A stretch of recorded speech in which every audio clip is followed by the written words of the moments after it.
The 17 News at Sunrise podcast is brought to you by Clinica Sierra Vista. Welcome back to the 17 News at Sunrise podcast, where we share your news on your schedule. Working in the spirit of the Golden Empire, this is 17 News at Sunrise.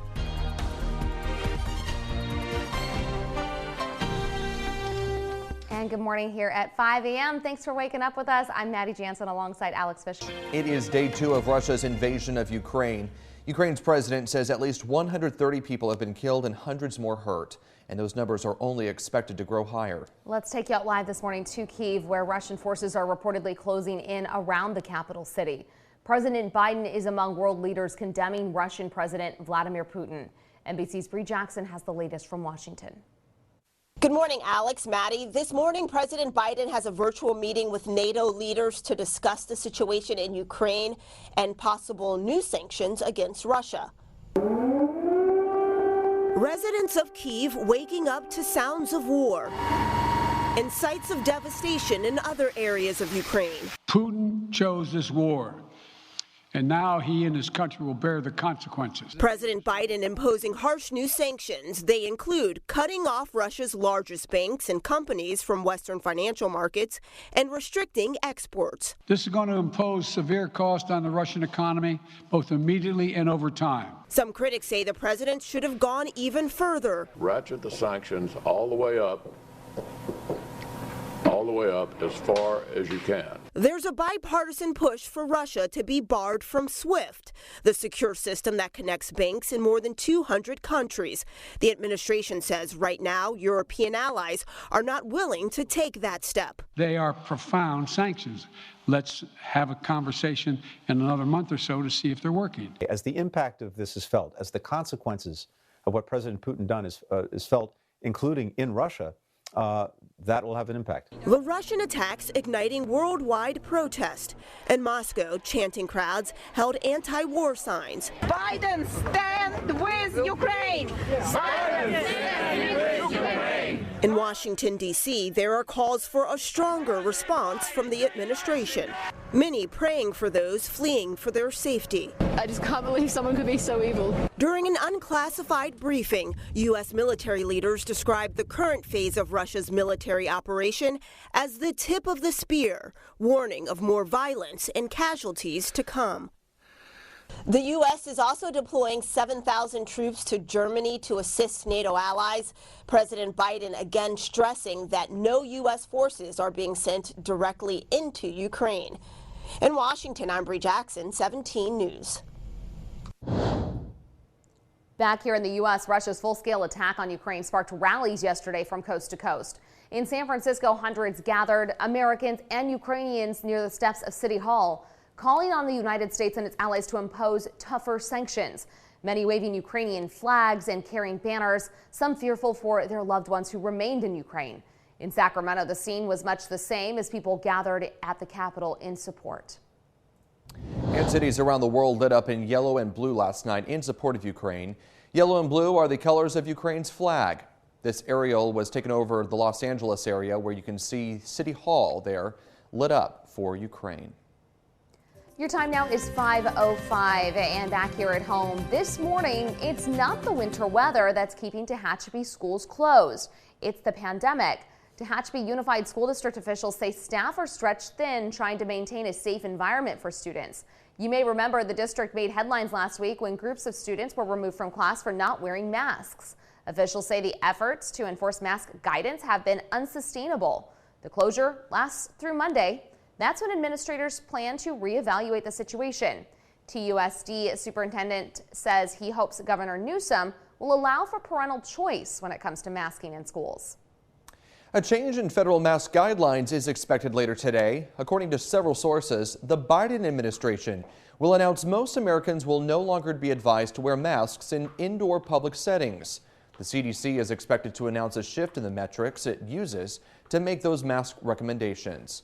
The new guidelines will still consider caseloads, but they will also take into account hospitalizations and local hospital capacity. The move comes as the pandemic appears to be shifting to an endemic phase in most of the United States. LA County is giving businesses the option to let vaccinated people remove their masks indoors. We can't wait. Cannot wait. I think LA, we've waited a long time for this. Los Angeles County revealed it has modified the health order this week, allowing fully vaccinated residents to go maskless in indoor businesses if the business checks for proof or that person has recently tested negative. Individuals who show proof of full vaccination can still choose to wear a mask indoors. The county's Department of Public Health cited decreased COVID-19 risk, lower hospital admissions, and the effectiveness of the vaccines in loosening its face mask rules. The modified order will go into effect tonight at midnight. Coronavirus cases continue to decline here in Kern County. Public Health announced 853 new cases yesterday. No new deaths were reported. 125 people are in the hospital with the virus. 26 more are in the ICU with more severe symptoms. More than 2,100 people have died from the virus since the beginning of the pandemic, a little less than 2 years ago. And you still have a chance to get your free COVID-19 vaccine or booster shot. Arvin High School is hosting a free clinic later this afternoon. It is from 2:30 to 6 in the school's cafeteria. They're offering the Pfizer or Johnson & Johnson vaccine. 5:07 is your time now in your 17 Court Watch. The man accused of raping and killing a local 13-year-old could be sentenced to death for the crime. Armando Cruz is from Inglewood. He met Patricia Alatorre online and then drove up to Bakersfield to pick her up at her home July 2020 before allegedly raping and killing her. This new indictment addresses a new law which covers circumstances of aggravation.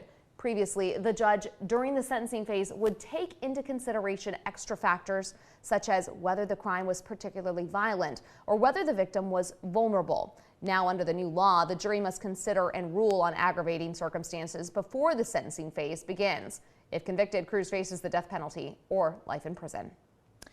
Bail was reduced by more than a third for a Bakersfield man accused of racing another driver on Panama Lane and losing control, killing a local woman.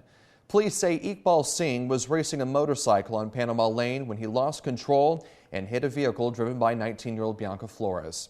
Flores was killed in the crash. Singh pleaded not guilty to murder and other charges in connection with the crash. Yesterday, a judge reduced Singh's bail from $650,000 to just under $400,000 on the condition that Singh will not drive. Singh is due back in court in March.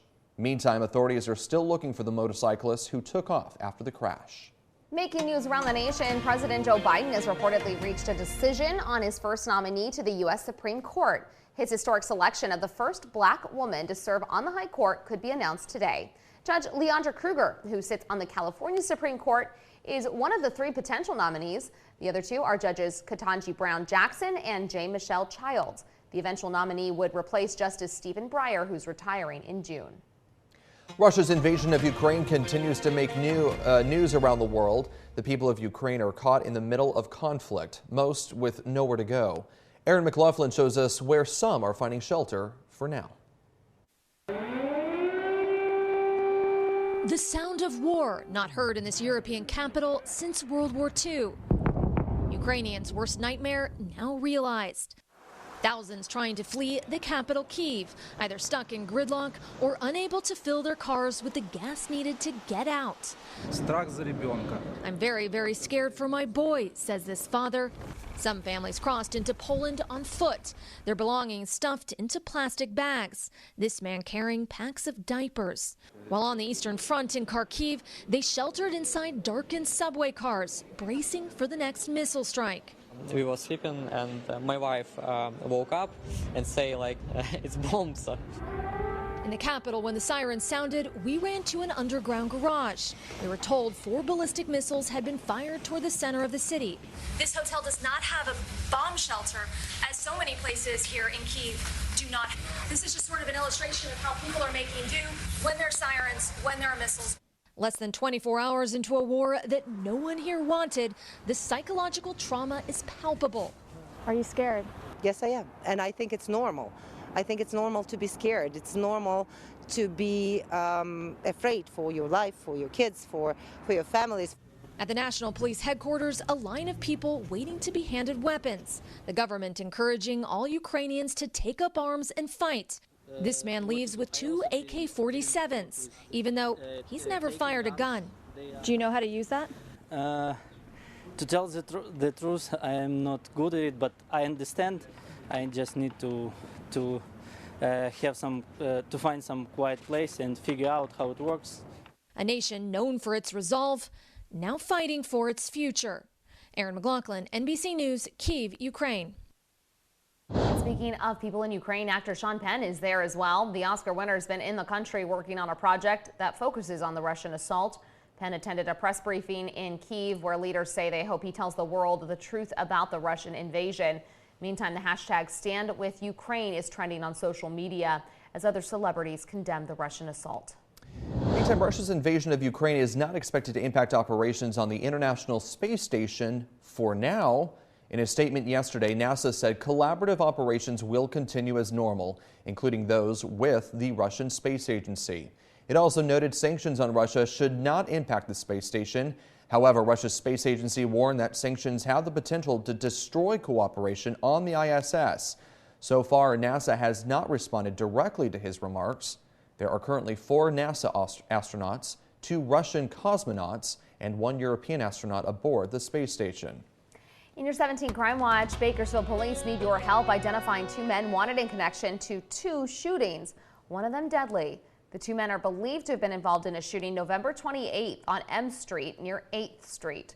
Police say a man was shot but survived, and forensic testing in that case linked one of the guns to the killing of Errol Scorza on January 26th on M Street, just a block away from the November shooting. Police say similar suspect descriptions were provided in both shooting investigations. If you have information on either of these shootings, call BPD at 327-7111 or Kern Secret Witness at 322-4040. Bakersfield police also need your help identifying a man wanted to breaking into a vehicle at Lengthwise Brewery in southwest Bakersfield. Police say this man shattered the window of a vehicle parked at the restaurant on District Boulevard and stole items. The incident happened 1 week ago. If you have any information, call police at 327-7111. A California Highway Patrol K-9 sniffed out a big fentanyl bus during a traffic stop on Interstate 5 earlier this month. CHP officers pulled over a vehicle on the I-5 north of the 152 in Merced County 2 weeks ago. CHP says K-9 Benny alerted to the smell of drugs when sniffing the exterior of the car. Officers found 15 pounds of counterfeit oxycodone pills believed to contain fentanyl. The street value of the pills, just over $1 million. The driver, 34-year-old Jesus Ochoa, was taken into custody. Now to current sober reality with the Bakersfield Police Department planning to conduct a DUI driver's license checkpoint later tonight. It will take place at an undisclosed location within city limits between 6 p.m. and 2 a.m.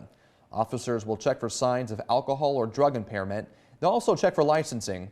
According to BPD, research shows well-publicized and proactive DUI patrols can reduce alcohol or drug-related crashes by up to 20%. Yeah, a lot of people, every time we report on these DUI patrols and checkpoints happening beforehand, a lot of people ask us, why are you letting people know? It's because police say that, telling the public that these checkpoints are happening can actually save lives. Absolutely. Working in the spirit of the Golden Empire, this is 17 News at Sunrise.